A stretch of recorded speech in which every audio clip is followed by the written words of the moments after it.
The old Vanderburgh County Asylum was active 1838 to 1883, and it predates both the state hospital located at Van and Lincoln in Evansville, as well as the prior Victorian hospital at the same location. Now, this asylum was located in a roughly triangular area bordered by Stringtown, Columbia, and Governor Streets. Now, for you Evansvillians out there, the main buildings would have been on the north side of Columbia on the very next block east of the Deer Head. In 1867, the Evansville Daily Journal published an article about the asylum, and they included these bizarre little bios about some of the inmates. Way before the days of HIPAA, it's disturbingly detailed and mostly uncomplimentary. Read here, insulting and cruel. Peter Bossard, known as Peter Buzzard, was the oldest resident. Ages recorded by the asylum are not reliable because they listed Peter as being 50 on both the 1860 and 70 censuses. But according to some other records I've seen, his birth date may have been in 1814.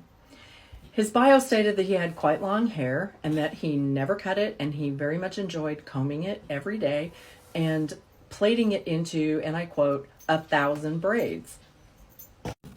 Why is Peter the focus today? Because at the time, inmates could be removed from the asylum to go work, and that is unpaid work.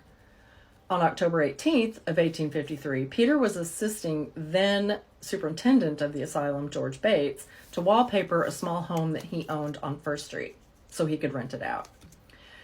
An article from October 20th says that when George knelt down with some wallpaper, Peter picked up an axe and hit him in the back.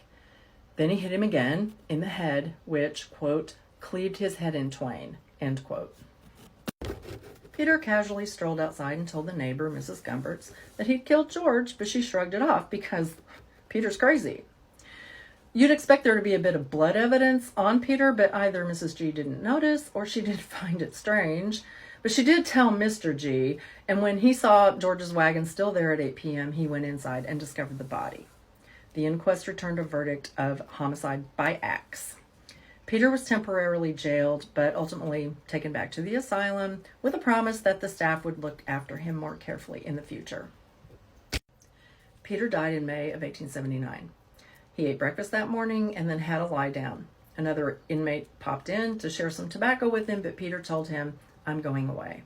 When he didn't show up for supper, they went to fetch him, and he was found deceased. 4 years later, the new asylum was opened, and the old buildings, as well as almost all the records, were wiped away.